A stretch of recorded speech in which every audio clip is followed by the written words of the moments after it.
Hello everyone, welcome back to my channel and wish all of you a very happy new year 2026. So এতদিন অবধি আমি regularly ম্যাথামেটিক্সের ওপর video upload করতে পারিনি, but আজ থেকে আমি রেগুলারলি আপলোড করব।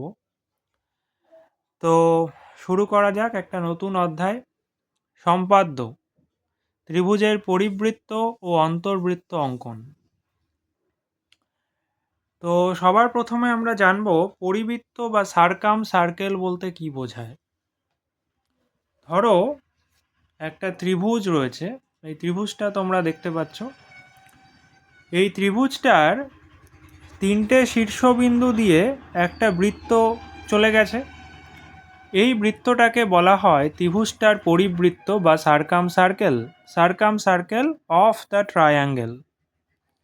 সিমিলারলি একটা চতুর্ভুজের চারটে শীর্ষবিন্দু দিয়ে যদি একটা বৃত্ত চলে যায়, তাহলে সেই বৃত্তটাকে আমরা চতুর্ভুজের সার্কাম সার্কেল বা পরিবৃত্ত বলবো।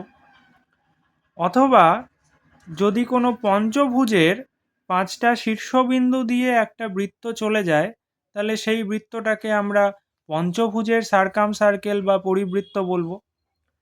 তো আমাদের এই অধ্যায়ে ক্লাস 10 ম্যাথামেটিক্সে আমরা স্টাডি করব ত্রিভুজের সার্কাম সার্কেল বা ত্রিভুজের পরিবৃত্ত কিভাবে অঙ্কন করতে হয়।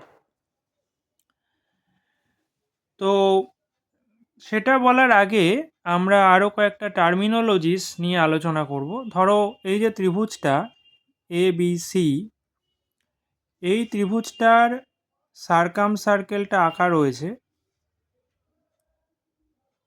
তো এই বৃত্তটার, এই পরিবৃত্তটার যে কেন্দ্র, ধরো কেন্দ্রটার নাম দিলাম ও, এই কেন্দ্রটাকে বলা হয় পরিকেন্দ্র।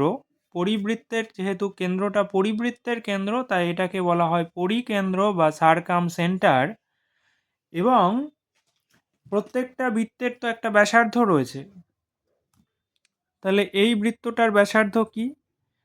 যে কেন্দ্র থেকে আমি বৃত্তের ওপর অবস্থিত যে কোনো একটা বিন্দু যদি যুক্ত করে দিই একটা সরল রেখাংশ দিয়ে, তাহলে সেই সরল রেখাংশের দৈর্ঘ্যটাই হবে বৃত্তটার ব্যাসার্ধ।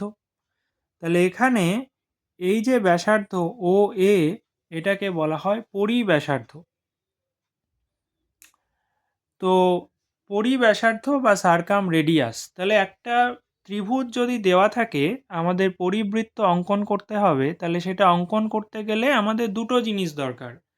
একটা হলো পরিকেন্দ্র, 1 নাম্বার, আর 2 নাম্বার হচ্ছে পরিব্যাসার্ধ। পরিকেন্দ্রটাকে সবার প্রথমে খুঁজে বার করতে হবে।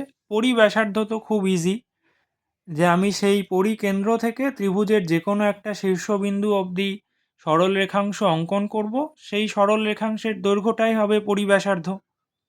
সেই পরিব্যাসার্ধ নিয়ে আমি ইজিলি পরিকেন্দ্রে ওপরে আমি কম্পাসটা বসাবো, পরিব্যাসার্ধ অবধি পরিমাপটা নেব, তারপর আমি সার্কেল অঙ্কন করে দেব, তাহলেই আমরা পরিবৃত্ত পেয়ে যাব। তো কিভাবে আমরা একটা ত্রিভুজ দেওয়া থাকলে পরিকেন্দ্র এবং পরিব্যাসার্ধ পাবো, সেটা আমরা পরবর্তী ভিডিওতে আলোচনা করব। So see you in the next video.